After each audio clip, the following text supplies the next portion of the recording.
Hello, Miss Tyne here with your math lesson for today. On Monday, you started to solve some story problems about the Ant's Toy Store. We will be solving more story problems, and we're going to start by looking at a story problem in several different ways. Then I will read you 7 additional story problems in Seesaw about the Ant's Toy Store, and then you'll do your activity for today. And in your activity, of those 7 problems, you're only going to choose 3 of them to solve. So you'll get to pick which 3 you want to solve. And then for each of those 3 problems, you will show all of your work using pictures, numbers, or words. Now let's go ahead and look at our first problem. Now, without reading the story problem that goes with this picture, think about what the question might be that is being asked or posed. Look at the picture to see what you notice and what that question might be. Now, you might notice that there are yo-yos in the store, and it also says that there are 129 yo-yos on the truck. Now, we need a little more information to know what the question will be, but it might be asking us about how many more yo-yos are in the store than in the truck. Or maybe the truck is there to take away 129 yo-yos. We really need more information to know what the question's going to be, but it's good to start to think about what we might have to do just from the pictures. So let's go ahead and read the problem. It is spring, and suddenly everyone wants a yo-yo. The toy store already has 223 yo-yos in stock, but they decided to order 129 more. How many yo-yos will they have in all? Okay, so now I know more about the yo-yos and what the problem wants to know. So the problem is, how many yo-yos will the store have in all? Now I can find that information in my problem, but I have something that will make the information a little more clear. If I add this little talk bubble right here, I can see that the important information in the problem is how many yo-yos are in the store. I see there's 223. And how many yo-yos are in the truck? I see there's 129. And then this question mark here is helping me to understand that the problem is asking how many yo-yos are there in all. Now that I have read the story problem and I have a little more information very clear for me up here, I can start using my strategies to solve the problem. The first strategy that I can use is to draw my base 10 pieces and count how many I have all together. This is a strategy that has been helping us a lot with our subtraction, and we can use it for addition too.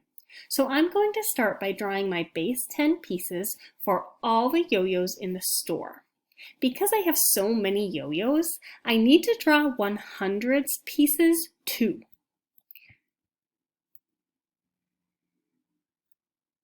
Okay. First, I need to draw my 200s pieces, then my 2 10s pieces, and my 3 1s. Now I know that I'm adding my yo-yos from the store too, so I need to draw those. I can draw my 100, 2 10s, and 9 1s. 100, 2 10s, 9 1s.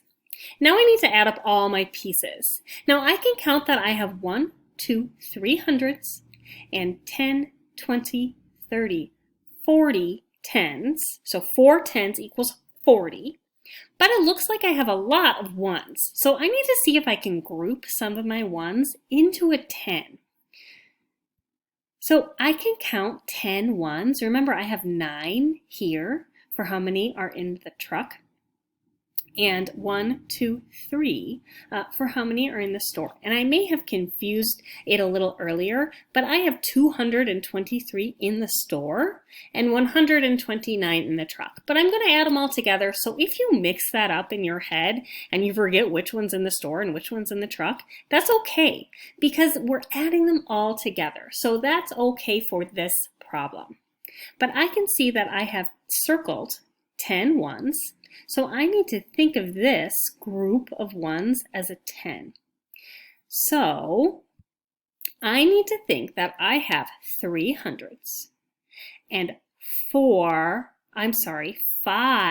tens because I had my 1, 2, 3, 4, and this group of tens gives me another 10. So if I have 5 tens, I actually have 50 yo-yos in tens, plus my 2 ones, which gives me 352 yo-yos. Now, let's try using a different strategy and see if we come up with the same answer.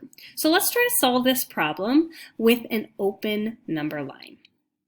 Now let's start by drawing an open number line. That's just one line that we draw across the page. And we know that we are adding 223 plus 129. So we can start with our bigger number so we have less work to do. And we can make some really big jumps right away on our number line because we started to think about hundreds, grouping into hundreds. So we can make a big jump of 100 right away to get up from 223 to 323. Now I still need to add 29 more, so I want to make as big of a jump as I can. So I'll jump 20 up to 343, and I'm counting by tens the whole time I'm doing that, so I know where I end up. And I still have 9 jumps, so I'll go to a friendly number of 50. 50 is friendly, so we'll jump 7 jumps, all in one, up to 350. And I know I only have 2 jumps left, so I can jump right up to 352. And I have the same answer that I did with my base 10 pictures. That's excellent. So I need to remember that when I write my answer, I always write my units. So when I write that I have 352, I need to know that I'm talking about yo-yos. So there's one more strategy that I want to show you today. And this next strategy, we'll be breaking up our numbers by the 100s place, the tens place, and the ones place to help us break up our numbers. So what we're going to do is we're going to write our equation up and down.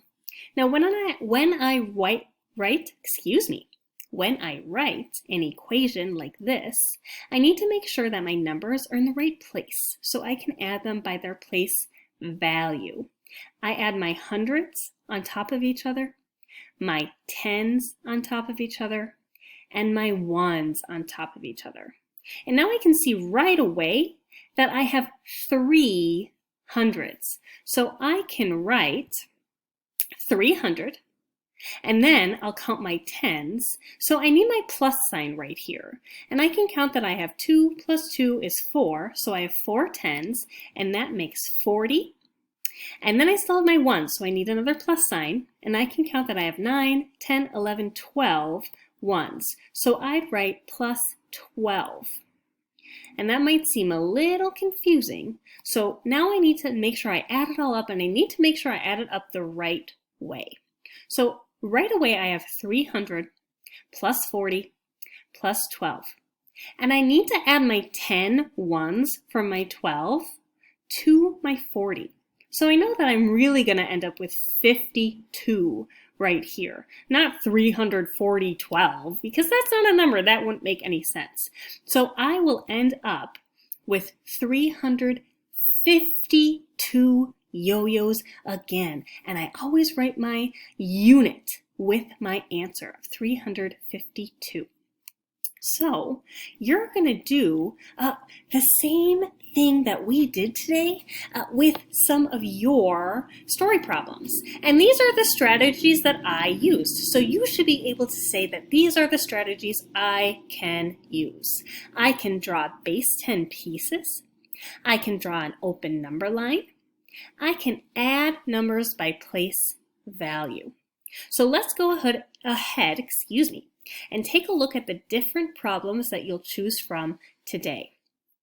Now, I'll read them to you now, but I'll also show you where you can have them read to you in Seesaw.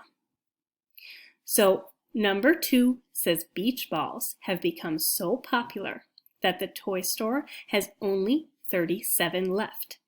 They order more in a hurry. After the truck makes its delivery, they'll have 190. How many are in the truck? Number 3. There are so many birthdays coming up that the Ant Stuff Toy Company decides to order more dolls. There are 24 in the store and 3 times that many in the truck. How many dolls are in the truck? How many dolls in all? Number 4. 26 furry ears are listening eagerly for their stop. How many teddy bears are waiting to be delivered to the store? Number 5. Auntie Hill bought her grandchildren some presents to celebrate the beginning of summer. She bought 2 beach balls and a kite. How much did she have to pay? Number 6. Anthony decided to spend his birthday money on toys for himself and his little brothers. He spent exactly $23. What did he buy? Is there more than one answer? Number 7.